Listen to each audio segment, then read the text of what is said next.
Bonjour à toutes et bonjour à tous. Alors je suis ravie de vous retrouver pour vous présenter des oracles comme d'habitude, et celui-ci plus particulièrement puisque il s'agit des Enchanted Spell Oracle que je vous avais présenté d'ailleurs dans une vidéo si mes souvenirs sont bons, et il vient de sortir traduit en français aux éditions Contredire. Voilà. Donc je suis très contente parce que c'est un oracle qui m'avait vraiment appelé. Et voilà, le fait de pouvoir lire avec plus d'aisance les textes en français, voilà, j'étais très contente. Donc pour ceux d'entre vous qui ne parlent pas l'anglais ou insuffisamment, eh bien vous pourrez découvrir l'oracle des sorts enchantés, magie médiévale de la nature, Brightest Moon. Alors, c'est un oracle qui est dans un petit boîtier en carton solide, voilà, comme d'habitude aux éditions Contredire. L'intérieur, voilà, avec un petit livret et des cartes. Donc au niveau, il y a 36 cartes, voilà. 36 cartes. Donc Brightest Moon est une artiste, auteure et sorcière domestique. Voilà comment elle se qualifie. Donc c'est elle qui a écrit et illustré, je suppose, cet oracle. On va regarder ça. Alors, en ce qui concerne la différence entre l'édition anglaise et celle-ci, je dirais que c'est la même chose. En fait, les cartes sont exactement de la même taille. Après, au niveau de l'épaisseur, j'ai l'impression que le grammage est légèrement, mais vraiment, c'est infime, hein, légèrement supérieur pour la version. Vous voyez, non, même pas. Non, c'est le même grammage. Parce que vous voyez, les cartes arrivent exactement au même niveau. Donc, en fait, c'est le même grammage de papier. Et ce que je me disais aussi, j'hésitais. Non, c'est exactement le même grammage que la version anglaise. Donc, très bonne qualité, très bonne glisse. Et le format est exactement le même, puisque c'est un format oracle. Donc, légèrement plus grand que le tarot. C'est pas un oracle énorme. Est-ce que j'ai un tarot sous la main? Format tarot normal. Non, mais je vais prendre le Béline. Hop, qui est plus petit qu'un tarot. Et vous voyez, nous avons des cartes qui sont relativement grandes, légèrement plus larges que le tarot. Voilà. Alors, pour cet oracle, il est vraiment très particulier. Très particulier parce qu'il va se baser sur les plantes, mais également il va faire aussi référence à certaines déesses. Voilà, vous avez ici un certain nombre de textes qui sont restés d'ailleurs en anglais et pour certains en latin d'ailleurs. Voilà. Il y a alors c'est rigolo parce que en fait c'est un oracle qui a à la fois une inspiration donc très moyenâgeuse, hein, dans la manière de réaliser des dessins, mais qui a été rajeuni. Voilà, c'est le terme que je cherchais. Donc vous voyez un petit champignon, un champignon tumouche, un muscaria. Vous avez donc un certain nombre de textes en anglais. Il y a ici des plantes, hein, vous voyez, des arbres, des plantes, énormément de plantes, parce qu'en fait il s'agit bien sûr d'un oracle qui est basé sur les plantes, Donc ça, c'est vraiment, si vous vous intéressez aux plantes et à la magie, c'est vraiment un oracle qui est fait pour vous. Alors, justement, nous allons voir ça ensemble. Donc le petit livret, il est joli, j'aime bien, il a un côté un peu papier recyclé. Donc c'est pas blanc, c'est un peu crème, je trouve ça chouette. Donc en fait, si vous voulez, l'auteur donc explique donc que les propriétés médicinales ont été dans ce livre à la base de la réalisation de l'oracle, puisque les propriétés médicinales des plantes sont connues depuis longtemps. Vous voyez, hein, là elle nous parle déjà des premiers traités médiévaux d'herboristerie datant du XIe siècle. Elle nous parle également de Nicolas Culpeper, hein, donc, qui était un herboriste très connu du XVIIe siècle. Et donc ce qu'elle nous explique, c'est que cet oracle nous ramène, je dirais, dans la tradition médiévale et celtique, et au jour magique, elle nous dit, où les herbes et les plantes servaient à guérir toutes les maladies physiques comme psychiques.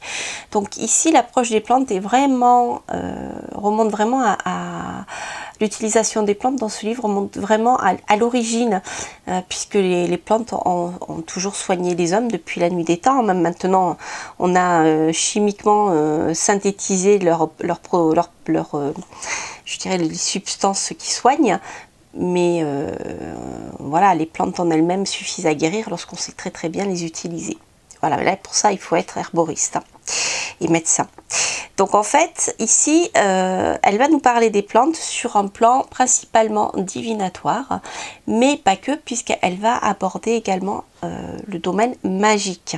Voilà, donc alors elle dit, une sorcière domestique met de la lumière et de la magie dans tout ce qu'elle fait, avec conscience, patience et attention.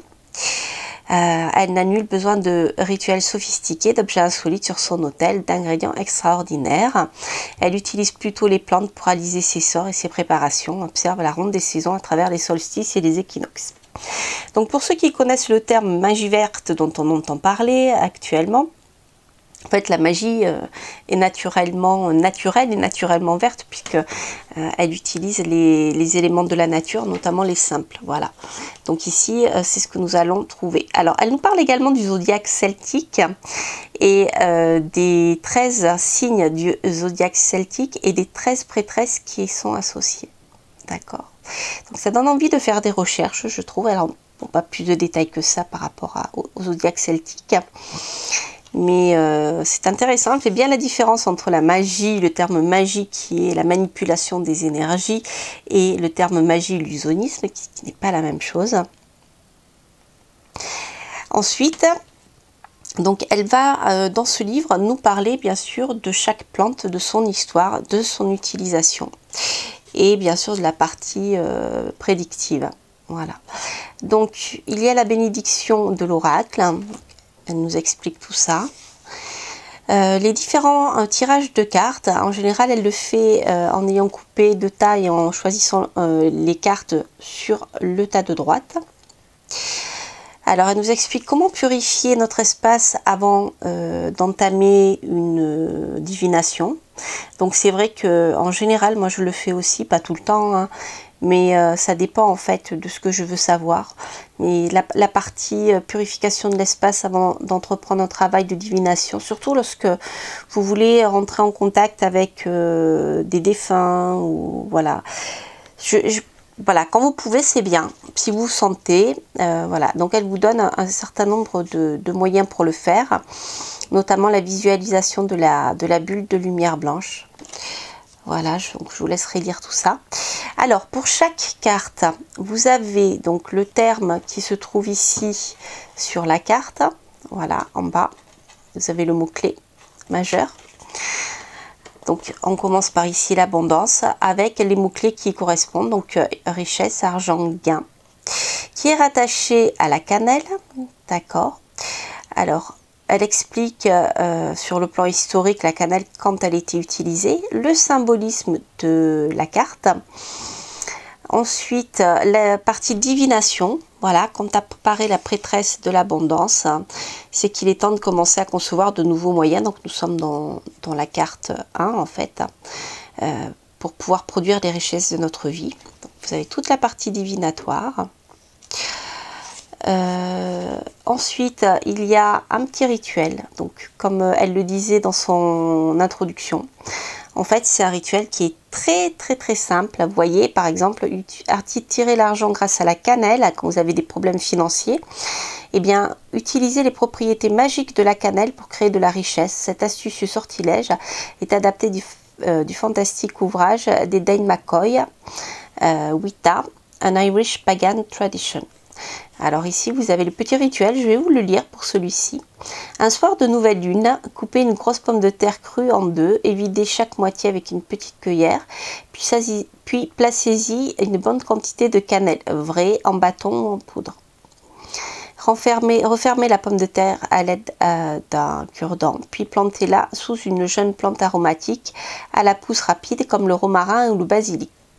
Donc vous voyez, on nous parle de plantes de simple qu'on trouve partout chez nous. À mesure que la plante poussera et que la lune se remplira, la sensation d'abondance se développera dans votre vie. Vous voyez, c'est vraiment, je dirais, c'est un outil de magie à part entière. Donc c'est génial. Voilà, alors après elle vous explique, essayez de vous procurer de la cannelle vraie, non de la cannelle de Chine. Voilà, qui n'est pas la même. Donc elle vous donne bien sûr le nom latin, donc ça c'est bien. Cinnamonum zelanicum plutôt que Cinnamonum cassia. Voilà. Cela dit, dans la pure tradition de la magie domestique, si vous disposez de casses uniquement, le charme opérera malgré tout, car ce qui importe le plus, c'est l'association de parfums et l'intention dans la réalisation du rituel. Voilà.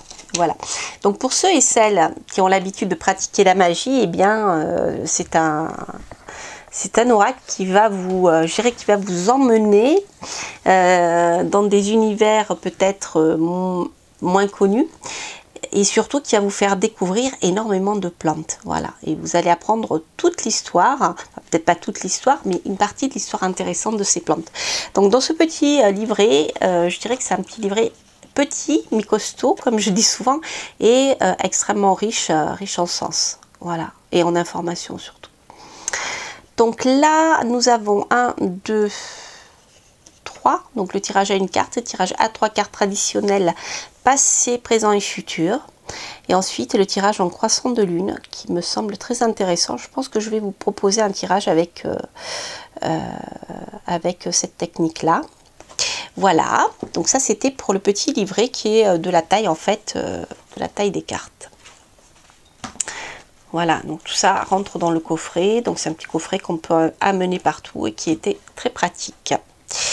Alors, donc je vais vous montrer quelques cartes, comme celle-ci. Alors, nous avons ici l'intégrité.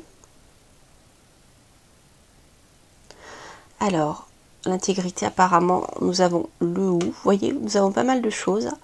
Le hou, le chêne, la sauge. Je vais regarder quand même ce qu'il nous dit sur l'intégrité. Alors, il n'y a pas de numéro, donc il vous faut regarder simplement, feuilleter le livre par lettre alphabétique, où je pense qu'il y a un glossaire. Hein. Voilà. Et les mots-clés sont classés par ordre alphabétique. Donc, intégrité, page 66. C'est quelque chose qui se fait de plus en plus, j'ai remarqué, hein, pour éviter d'avoir des numéros. Donc ici, cela va nous parler en effet bien, du lierre. Et voilà ce qui nous est dit. Le lierre est une des plantes sacrées du monde celtique et les manuscrits en font état. Font état de son usage médicinal sous forme de cataplasme depuis le Moyen-Âge.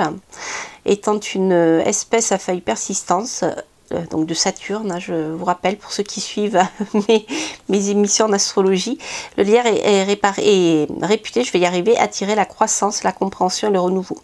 Le lierre pousse en spirale, l'un des plus puissants symboles des déesses celtiques.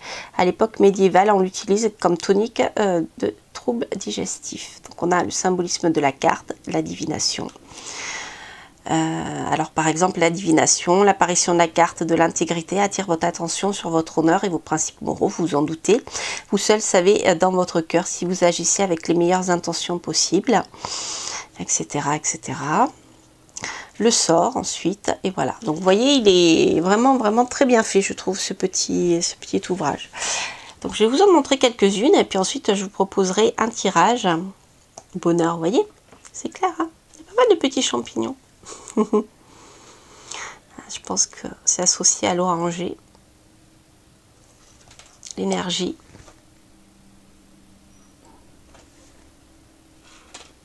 enchantement, bonne fortune. avec, vous voyez, des petites notes Nimbourg, abracadabra. Vous voyez que ce sont des sorcières. Comme je vous disais, c'est un oracle qui est d'inspiration médiévale, mais qui est vraiment, vraiment rajeuni avec plein de couleurs. Et puis, on trouve par moment, on trouve certains symboles ici. Là, vous avez les ogames. Voilà. Je vous présenterai des oracles sur les ogames d'ailleurs bientôt. Protection, magie, amour, elle est belle celle-là. C'est celle qui est sur le coffret d'ailleurs. Foi. Vous voyez, on a l'impression sur celle-ci particulièrement de voir des enluminures du Moyen-Âge. Guérison, avec l'ange de la guérison. L'abondance, dont je vous parlais tout à l'heure. Avec l'œil d'Horus. Ambition. Si on regarde, il y a plein de petites choses. Donc là, vous voyez, on continue avec les ogames. Il y a énormément de symboles partout. Hein. Intuition, prospérité, avec la grenade. Solitude. Divination. Beauté. Opulence, etc., etc. Voilà, donc je sais que vous aimez bien quand je fais des tirages, donc je vais vous laisser un peu de surprise. Je vais peut-être pas vous montrer toutes les cartes, mais donc il y en a, je vous ai dit, 36 cartes, voilà, 36 cartes pour l'oracle des sorts enchantés aux éditions Contredire, voilà. Donc de Brightest Moon. Voilà, chers amis. Bien écoutez, j'espère que cette review vous aura plu, vous aura parlé. Moi, personnellement, j'adore. C'est quand j'ai vu que ce jeu sortait en français, j'ai craqué. Et donc voilà, j'espère qu'il vous parlera autant qu'à moi. Donc ce que je vais faire, je vais vous préparer une petite vidéo en 2 choix, de manière à ce que vous voyez comment il peut répondre et si il peut répondre à vos attentes. D'accord? Voilà, donc je vous retrouve dans une prochaine vidéo pour ce tirage. D'ici là, bien, je vous souhaite de passer un bon mois d'août. Je vous souhaite de vous reposer, de reprendre de belles énergies pour la rentrée. Et n'hésitez pas, bien sûr, à vous abonner si vous passez par là. N'hésitez pas à liker, à commenter, ça me fait toujours plaisir, hein, vous savez. Quand je peux, je vous réponds. Et puis, je vous donne rendez-vous à très vite. Je vous embrasse, portez-vous bien. Bye bye.